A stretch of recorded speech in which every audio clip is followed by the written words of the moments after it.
आज के प्रमुख लक्ष्यों में से एक है इस ग्रह को डीकार्बोनाइज करना और इसके लिए दुनिया भर के देशों ने 2050 के रूप में लक्ष्य को निर्धारित किया है। इसका विकल्प ग्रीन हाइड्रोजन को बताया जा रहा है।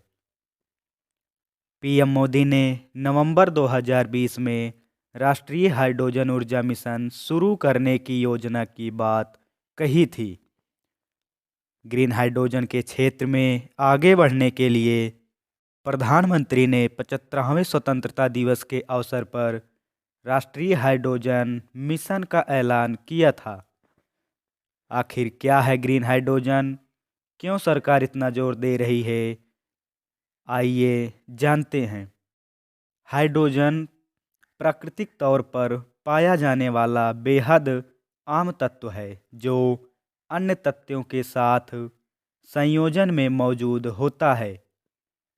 जब पानी में बिजली प्रवाह की जाती है तो हाइड्रोजन पैदा होती है। इस हाइड्रोजन का इस्तेमाल बहुत सारी चीज़ों को पावर देने में होता है। अगर हाइड्रोजन बनाने में इस्तेमाल होने वाली बिजली किसी ऐसे स्रोत से आती है जिसमें बिजली बनाने में प्रदूषण नहीं होता, तो इस तरह बनी हाइड्रोजन को ग्रीन हाइड्रोजन कहा जाता है। फिर ग्रीन हाइड्रोजन की आवश्यकता क्यों? देखा जाए तो अभी पवन चक्की और सोलर पावर के जरिए एनर्जी पैदा की जा रही है जिनसे प्रदूषण नहीं होता, लेकिन हर इंडस्ट्री में यह काम नहीं आती। माना कि गाड़ियां चलाने, ट्रेन चलाने और बहुत सी फैक्ट्रियों में भी इनसे काम आसानी से हो जाता है।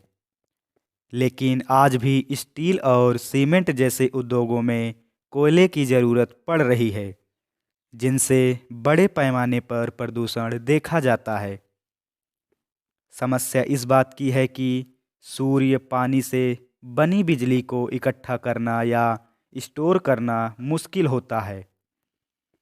ऐसे में ग्रीन हाइड्रोजन को विकल्प के रूप में देखा जा रहा है, क्योंकि बिजली को पानी में प्रवाहित कर हाइड्रोजन प्राप्त कर उसे स्टोर किया जा सकता है और इसे कहीं भी ले जाया जा सकता है।